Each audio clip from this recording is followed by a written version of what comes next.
అన్నా నేను మళ్ళీ వచ్చిన ఇన్నాళ్ళు ఫుల్ వీడియోలు పెట్టలేదని ఏమనుకోద్దండి అన్నా. ఎందుకంటే మా నాయనకి బాగాలేదు, మా అమ్మాయికి బాగాలేదు, మా అబ్బాయి సాబతుకుల మీద కొట్టుమిట్టులు ఆడుతుంది. ఈ అబద్ధాలు అయితే చెప్పను, ఏదో కొంచెం పనుండి పెట్టలేదన్నా, పనుండి పెట్టలేదు. దీన్ని మీరు అర్థం చేసుకోగలిగితే ఈడే ఇట్లే కంటిన్యూగా చూస్తారు.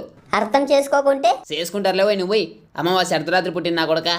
నువ్వు ఎందుకురా ఎప్పుడు చూసినా నా మీదనే పట్టింటావు? ఏమో మచ్చా, అదేమో నాకు తెలీదు. నిన్ను సూతసాలు తిట్టబుద్ది అవుతుంది.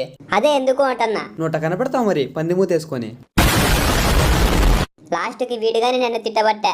ఎదవను నేను గూడు సెట్ ఎదవనండి. కరెక్ట్, ఇది కరెక్ట్గా చెప్పావయ్యా. మచ్చ నా ముందర ఇప్పుడే ఒకడు రివైవ్ అయినాడు. కొట్రవాన్ని గన్ను లేదు నా దగ్గర. ఏంది ఒక బుల్లెట్కి సెట్ చేయడు? అంత స్ట్రాంగ్ ఉంటుందా మన బుల్లెట్? పాపా నువ్వు వద్దురా, ఇవే వద్దు, నీ దగ్గర ఇవే నాకు సరిపోంది. వాడు ఇప్పుడు రివైవ్ అయ్యి వచ్చినాడు, ఒక బుల్లెట్ కొట్టినావు సచ్చినాడు. దానికి గన్ను స్ట్రాంగ్ ఉంది, బుల్లెట్ స్ట్రాంగ్